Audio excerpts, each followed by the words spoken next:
In this episode, we're meeting with Martha Lane-Fox, the co-founder of lastminute.com and UK's digital champion.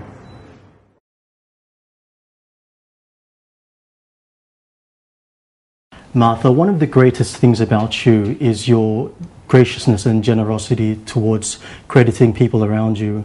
And one thing that I've noticed in a lot of your interviews and articles is your sincere appreciation and acknowledgement of Brent Hoberman, your co-founder of lastminute.com. Can you explain to me the greatest aspect of your partnership, as well as generally the importance of a co-founder in a pursuit? Well, I think, firstly, thank you, but it would have been completely unacceptable not to credit Brent in everything I talk about lastminute.com, because it was his idea. Wow. And, you know, I was asked by him to join it at its inception and before we'd done anything, so we did create it together, but it was absolutely his idea. So if I didn't feel a constant, an enormous big thank you to Brent, then it would be really, really very uncool.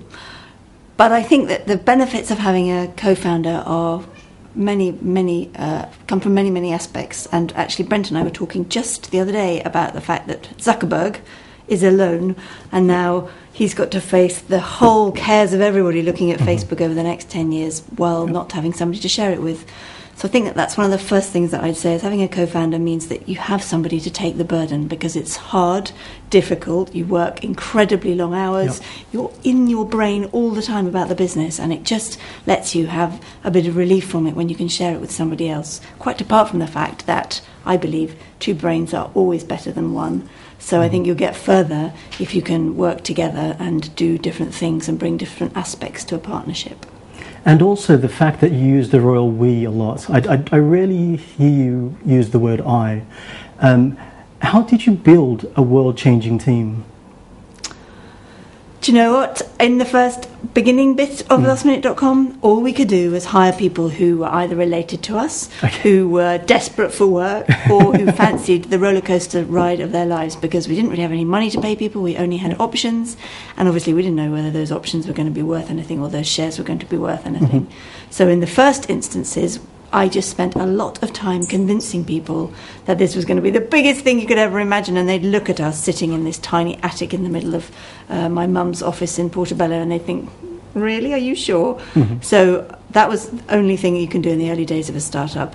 But then as we got funding and as we started to grow, then I think we tried to recruit people who had a shared sense of value, so that we thought would absolutely want to take lastminute.com in the same direction as us, but also create the same culture in the business. And recruit people who come from areas of special expertise, you know, from travel or technology, in areas that we didn't understand or know, as well as people who've been working in industries for longer.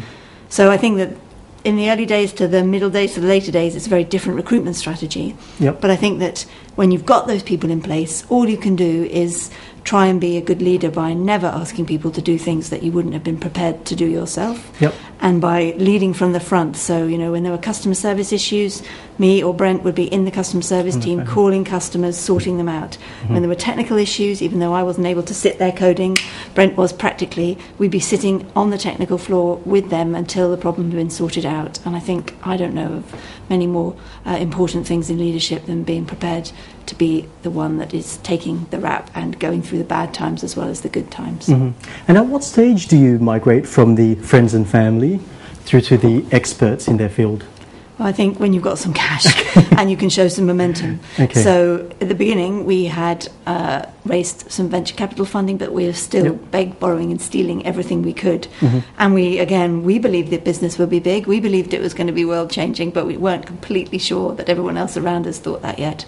But as soon as that business started to get momentum, as soon as it became clear that we were going to have to grow to scale, we were going to launch in other countries, all of the things that proved that we were becoming a bit successful, that's the point at which you've really got to be brutal about the talent you need around you. And also, I think, I sometimes find that founders are guilty of thinking they're the only people that can do everything in a business, and to me that's just a nonsense. Nobody is irreplaceable. Nobody. People may have special things that they bring to a business, but everybody should recognise that they're better when they've got other people even better than them around them. I've been a lastminute.com user for many years, more the .au, as that's where I grew up. I loved that office. That was nearly my favourite office, overlooking Sydney. It was fantastic. Oh, really? Did you travel a lot to Australia to launch? Only once, only one business trip to Australia, and I think it was probably in the back of the plane, so not as glamorous as it sounds. Right, okay. So it was very nimble, it was very agile, and you used resources. What advice do you have for entrepreneurs about money and the use of funds? I think I got 2 bits of advice about money. The first is raise as much as you can, and the second is spend as little as you can. Right. And those things kind of go hand in hand, but I think that to take the pressure off a business in that early stages when you're first trying to do everything, launch a product, deal with all the nonsense that will happen when it probably doesn't go exactly as you hope it will, then you need to have that cash cushion, because if you're also trying to worry about cash flow and where the next pound is coming from, that's quite a hectic thing. So if you're able to raise venture capital money, get a loan from the bank in order to give yourself a bit more breathing space, then I suggest that people do, or friends and family around, or all those other things. Okay. But then the second thing is, when you're still trying to prove your concept, before perhaps you've seen scale, seen momentum, be as mean as you possibly can. You have to be mean on yourself. Don't start paying yourself a big salary, through to other people's salaries, through to the office space that you have, through to how much you pay for stationery, how much you pay for any piece of marketing, whatever the thing is. And I think it's really, really important. You'd be amazed how many people think, woohoo, we've got money, let's start spending it. That's just, I think, the wrong decision. So raise a lot of money, but be very frugal with the cash that you've got. Yeah. Frugal and kind of smart about it. So if you can get things for free, or if you can share space in offices, or if you can think of other ways of getting stuff done, then be as entrepreneurial as you probably are in the products you're creating as you are in the way that you spend your cash. And how involved are you with lastminute.com now that it's been sold, and how precious are you, and what's your sentiment on the brand's progression? That's a good question, and I don't think I've probably reflected on it for a long time. I was in hospital recovering from a very serious car accident when the business was sold. So that whole period of time is a funny one for me, because I'd had, a life-changing and profoundly unpleasant experience, and so I wasn't in the daily running of the business. It was on Brent's shoulders to sell it, and he did an amazing job in doing so. So by the time I was coming out of hospital, the business had already gone, and, I felt an enormous sense of pride at what we'd achieved. I felt relief that the team was going to have a big backer that could help making sure it would carry on being successful, and obviously unbelievably lucky that I'd managed to make some resources that are life-changing for anybody through the business. Now, sometimes when I'm walking down Oxford Street with my stick, because I walk with a walking stick, I'll wave my stick at buses when I see lastminute.com ads go by, and I still think that's so strange, because I remember very clearly some moments in time about the brand.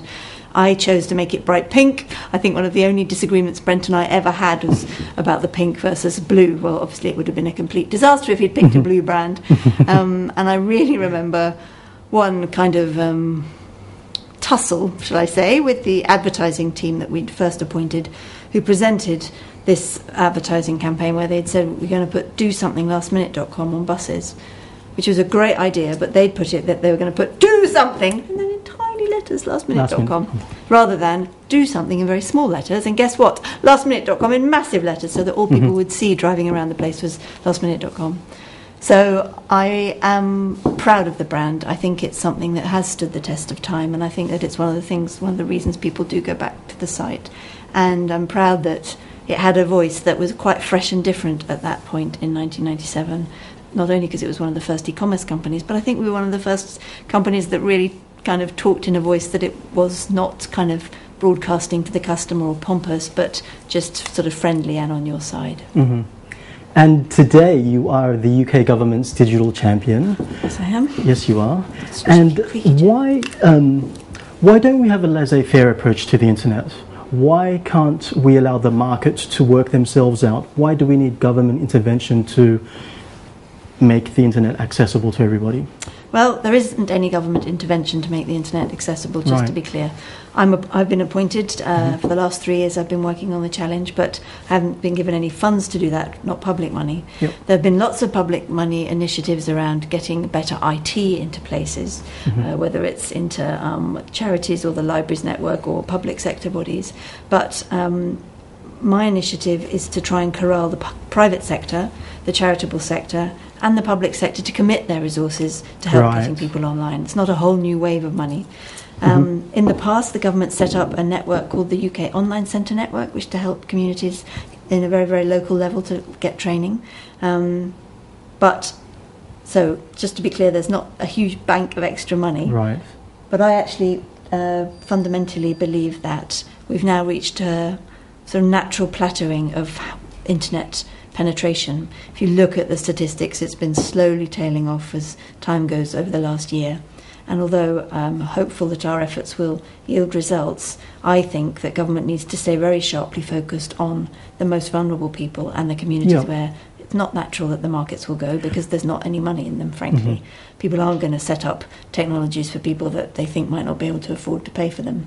But I would also argue that all the stats we know show that you're more likely to get a job, you'll save considerable amounts of money, you'll do better at school, you'll do better if you get into higher education, but not just that, your confidence goes up and your kind of connectedness to the world clearly increases. So I absolutely think it's the state's responsibility to have a plan to make sure that everybody enjoys equal access and understanding of the technology. So Martha, would you say that a lot of your initiatives right now for the UK government, for Race Online as well as for Go On UK, is born out of the insight that you have 15 million people across the UK don't access the internet regularly, as well as 10 million people that haven't accessed it? And is that your sort of goal to level that? There's 8 million adults who've never used the internet in the UK. Right. And they're heavily skewed towards the lowest income households, over 60%. So has that 10 million minus 2, is that as a result of all your programs? I think it's a whole bunch of factors. There's a... the British humility is kicking again? It would be absurd to suggest it's just what we've been doing. It's a whole number of different factors. There is natural continued penetration of technology, the falling cost of hardware and software, much better broadband infrastructure in new places. There's lots of different things, and maybe a smidgen of what we've done too. But the whole basis of Go On UK, which is the new independent charity that we've set up to continue the work of my campaign Race Online 2012, is that it's absolutely essential for the UK, for growth, for fairness, for equality, for a whole bunch of reasons, to make sure that as many both people have access to technology, but also organisations. And so we've been slightly expanding on the work that I've done in the last 2.5 years to work not just in helping individuals learn how to use the internet, but also to make sure that the charitable sector and the small business sector also uses technology in a smart way, because it's really very difficult to compete or to raise money or to do all of the things that you need to do if you're not able to use the web cleverly. Yeah, and what do you feel are your 3 greatest accomplishments as UK's digital champion? I think the first one is the awareness raising that we've done. I think that this wasn't a known issue in the UK. I don't think it was on the radar screens of any politician particularly, certainly no kind of CEO, not really in the media. And I think we've taken it from a very, very niche issue to something that people kind of understand and talk about, and certainly talk to me about. So that's part of the puzzle. I think that hopefully the second thing we've done is we've really corralled a massive number of partners to commit to do things to help change the UK's digital skills base, if you like. And that's best borne out by the 6 partners that have put funds in to create Go On UK. A bank, Lloyds Bank, an energy company, E.ON Energy, the BBC, TalkTalk, broadband provider, Age UK, a big charity, the big lottery fund, the post office, have come together to try and create social change. And that, to me, is a very radical and pioneering partnership programme. So that I'm delighted with, and hopefully over the next 2 years you'll see big change because of that. But the last thing is the things we've been doing inside government, and I think this is the bit that's really kind of blown my mind, the speed at which it's moved. And everyone has always said to me, aren't you going absolutely insane working in government? And I've loved it. I've totally loved it, because we've had this incredible headwind in front of us, behind us, whichever way it helps blow you. And we've established the Government Digital Service. We have a fabulous new Executive Director for Government of Digital called Mike Bracken. And they are doing something which sounds simple if you've worked in web technologies, but has been hard in government, which is just move the focus from the policymaker to the end user. So instead of designing services that government think are brilliant, hey, let's design services that citizens think are brilliant.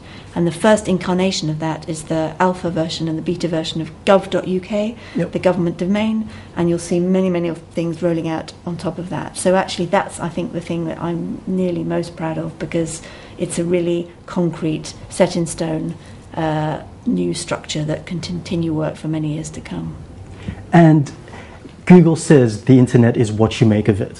What do you...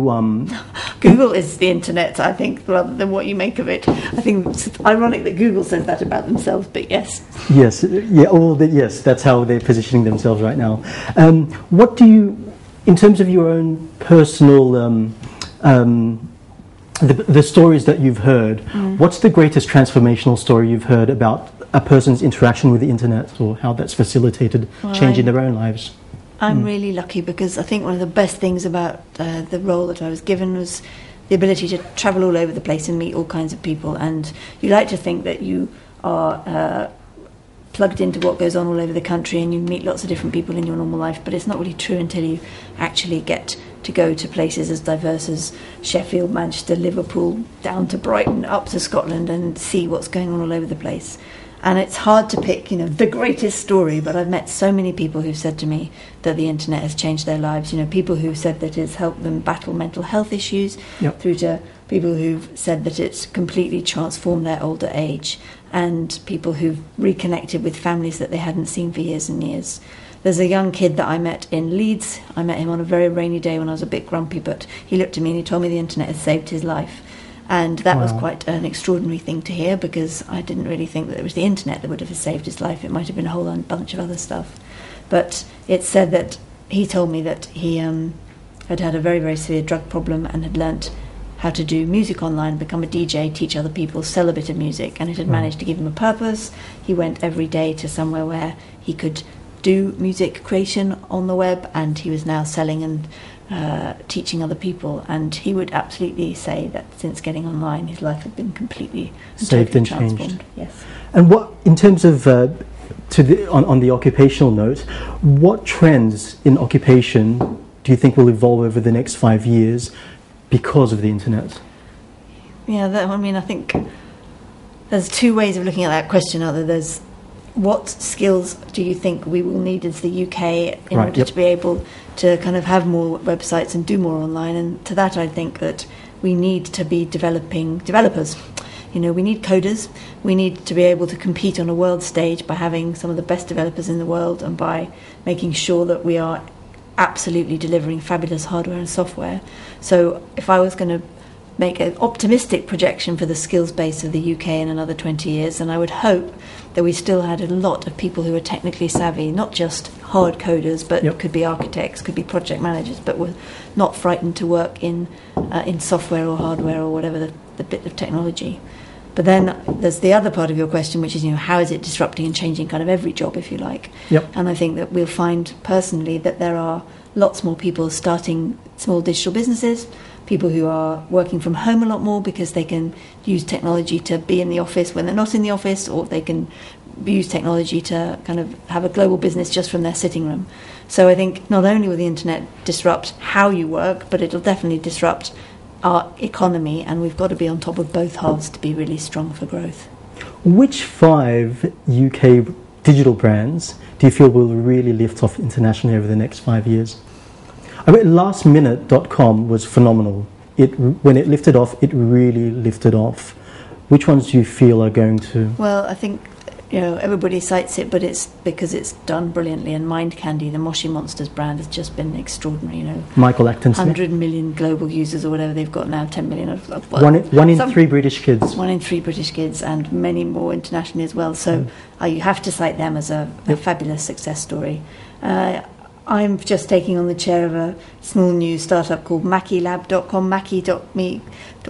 Mackie.com, sorry. They're doing 3D printed toys and dolls, and that's a really smart area to be in. You can have a virtual and a real world doll, and you can design it and customize it. So I'd like to see MackeyLab global within the next 5 years. That you heard it from me. But I think there's also some kind of smaller and interesting software and tech deep tech brands as well that are doing some interesting things, whether they're kind of filtering technologies or whether they're B2B technologies that you may not hear about, but in the same way that Arm or Autonomy or some of the engineering companies have become big global brands. I think there's some of those B2B brands are interesting as well.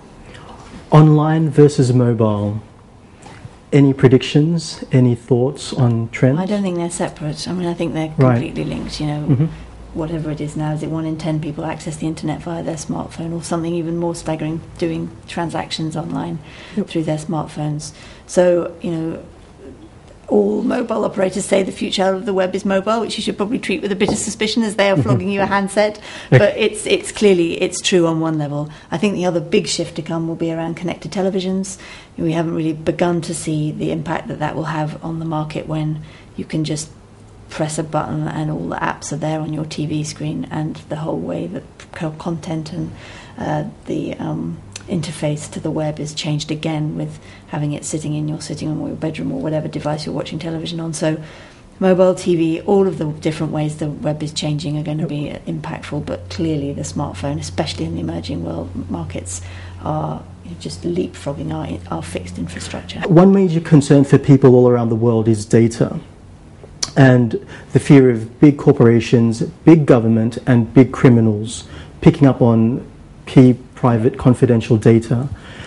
What is your advice for people in terms of managing their online, offline presence and privacy?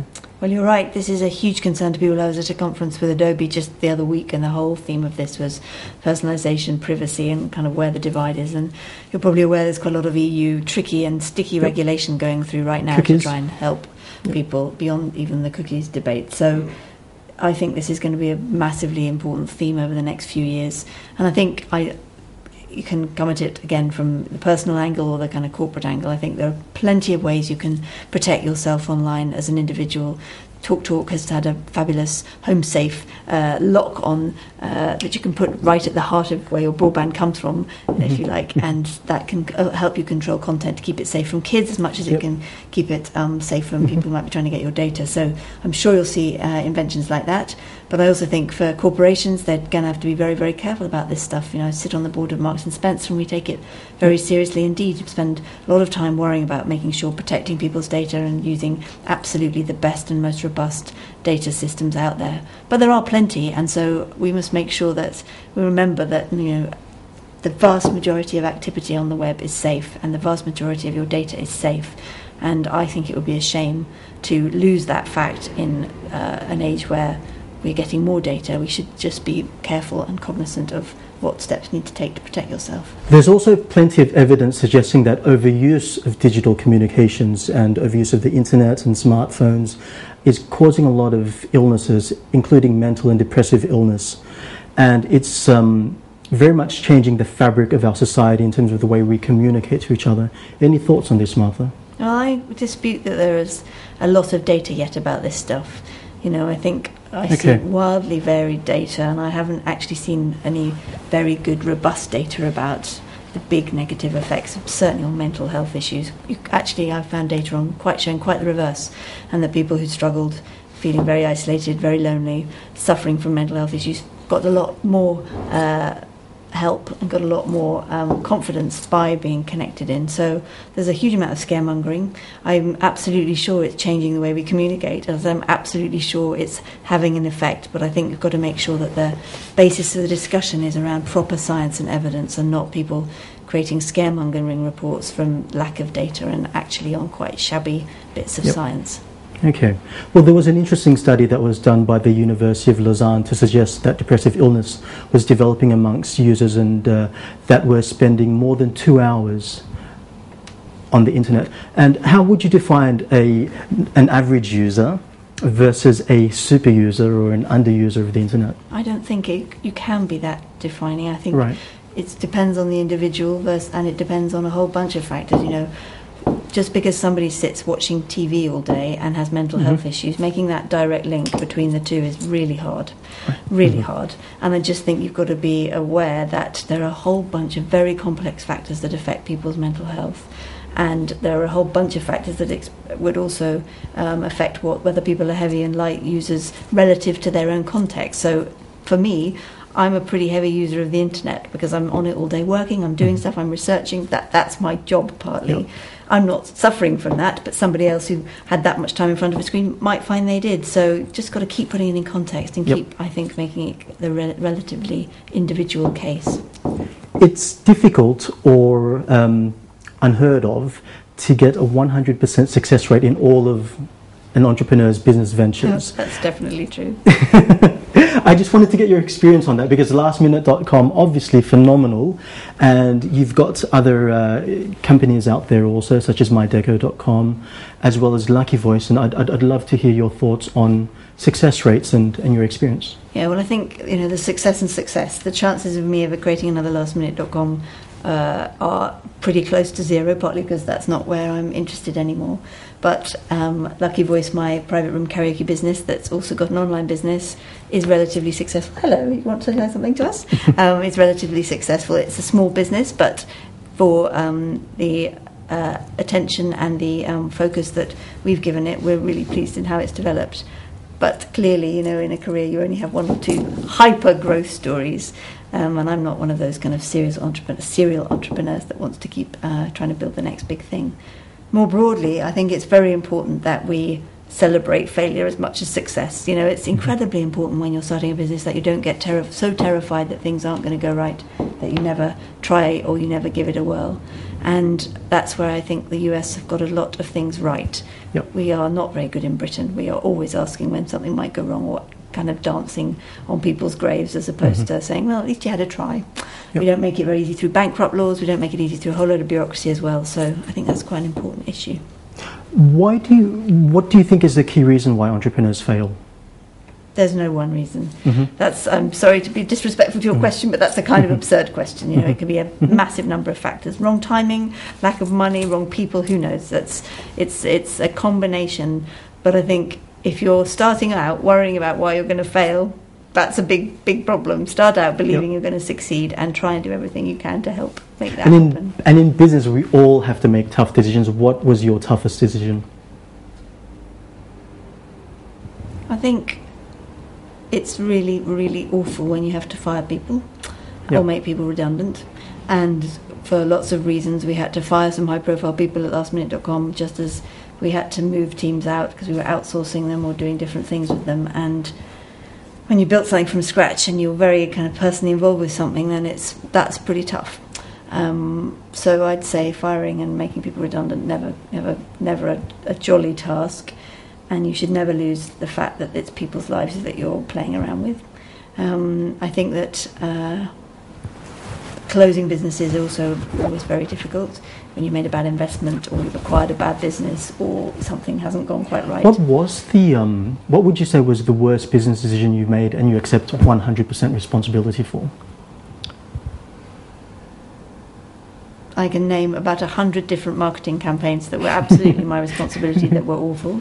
I can absolutely, take total responsibility for terrible customer service things that went wrong because we put technology live too early, or because we didn't have enough people in the team, or because we hadn't properly paid attention to the rules and regulations around a particular package tour or whatever the thing was, inexperience, and also often lack of clarity about things.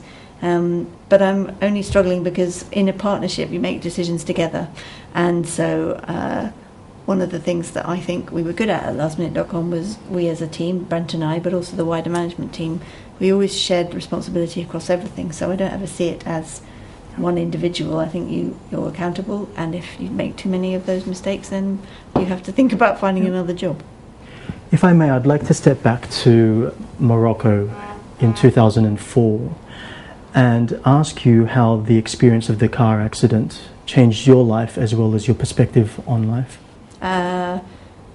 It changed my life completely profoundly because I am unable to do physically anything in the same way that I was able before. But it did not change my outlook on life. I actually, in my own experience, and then may not be true for everybody, think it's a bit of a nonsense to say, you have some experience like that and suddenly all your priorities are different. Before the accident, my friends, my family, and being a good person and trying to work hard were important, and they still are. And so for me, all it, I hope, did was reaffirm the important things and remind me that, you should just always try and work hard and be kind. Speaking about being kind, as well as reaffirming who you are and your values as a person and being a good person, can you talk to me about Antigone and your work with the charities? Antigone, yes. Yeah, Antigone. Don't worry, it's a Greek mythological heroine, so not everybody knows her. Antigone is just a small foundation that I set up pretty simply to stop me spending all my money on shoes. Okay. I haven't been as active as I would like in the last 2 years because of all the government digital stuff, and I haven't had as much brain space to think about it, but we support charities particularly who want to use technology in an interesting way, because there are not very many places that charities can go to get technical help, support, and so that's what we've tried to do. We've supported a handful of really fabulous charities, and as they've got bigger and scaled, it's been really rewarding to see them grow. What's the best advice you've ever received and you'd like to share? My grandfather said to me once before he died, we were talking about careers or what I was going to do, I was only young, and he said to me, "I've only got one piece of advice for you. Just for God's sake, whatever you do, don't become an accountant. If you do want to become an accountant, at least become a bookie, and then you can do it outside.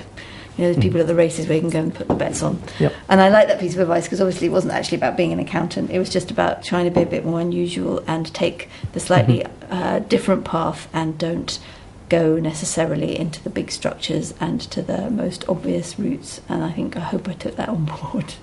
Looks like you have. I mean, with all of your accomplishments there, Martha, all your corporate accomplishments, everything that you've done with lastminute.com, as well as your position with Marks and Spencer, as well as all your work with the UK government, what's next for Martha Lane-Fox? Well, none of those things are over yet. So let me get to the end of some of those things. We make Lucky Voice a huge global karaoke band. Continue, I hope, to do a good job for Marks and Spencer and the other boards I sit on, and encourage the UK to be a really fabulous digital place. Then I might have a lie down.